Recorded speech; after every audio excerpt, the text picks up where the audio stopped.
I'm ready.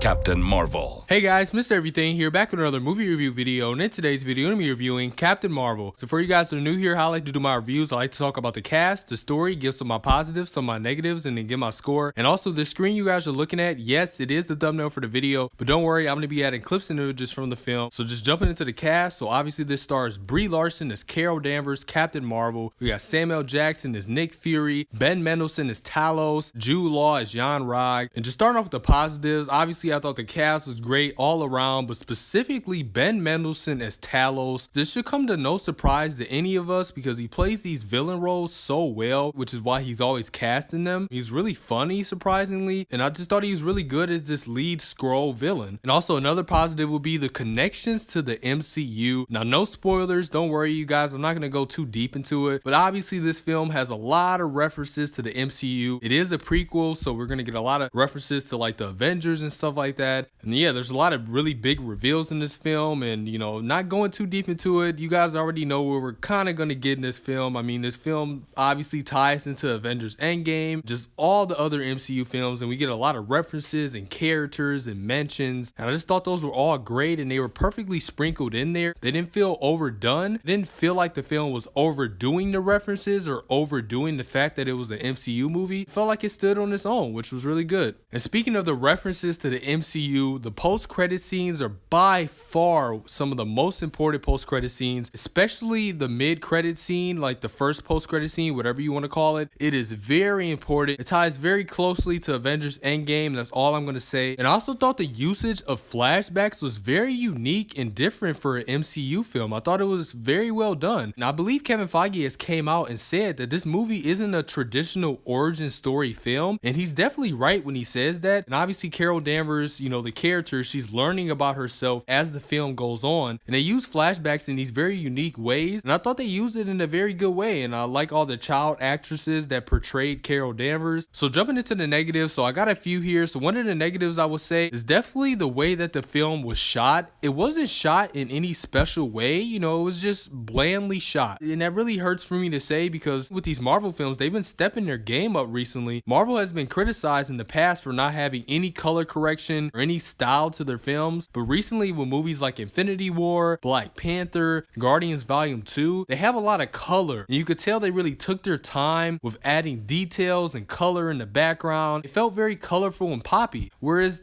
Captain Marvel, I'm not gonna lie, it was shot very blandly. There's a lot of dark scenes in the movie, even scenes that don't need to be dark. They're very dark, like a lot of fight scenes and scenes with Carol Danvers where she's talking, they're very darkly lit, and a lot of that has to do with the fact that she's either in a house or she's on a ship, but still, like, it's like these ships or houses don't have any electricity because the scenes are so darkly shot, and that really irritated me throughout the film. I could tell what was going on, but at the same time I couldn't tell, if you know what I mean. And another negative I would say is definitely the action scenes. I thought the action scenes were fine. You know, they were fine.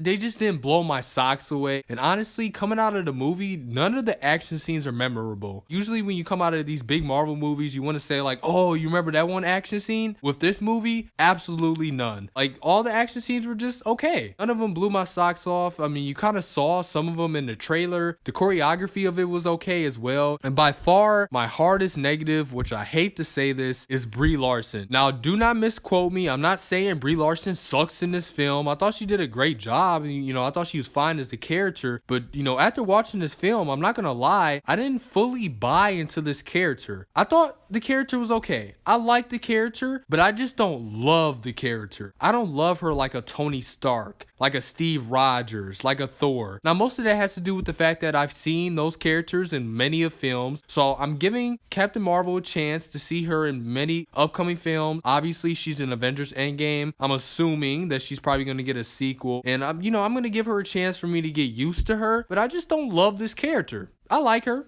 I just don't love her. Nothing about this character blew my socks away. Kind of like the action scenes, I thought they were fine, but they just weren't great. So overall, I thought Captain Marvel was good, and I'm gonna give it a C+. So yeah, I'm gonna give Captain Marvel a C+. But anyway, guys, if you guys saw Captain Marvel, comment down below and give me your thoughts. Be sure to like, subscribe if you guys are new. Check out my other Captain Marvel videos, all my other movie reviews, and have a great rest of your day. All right, bye, guys.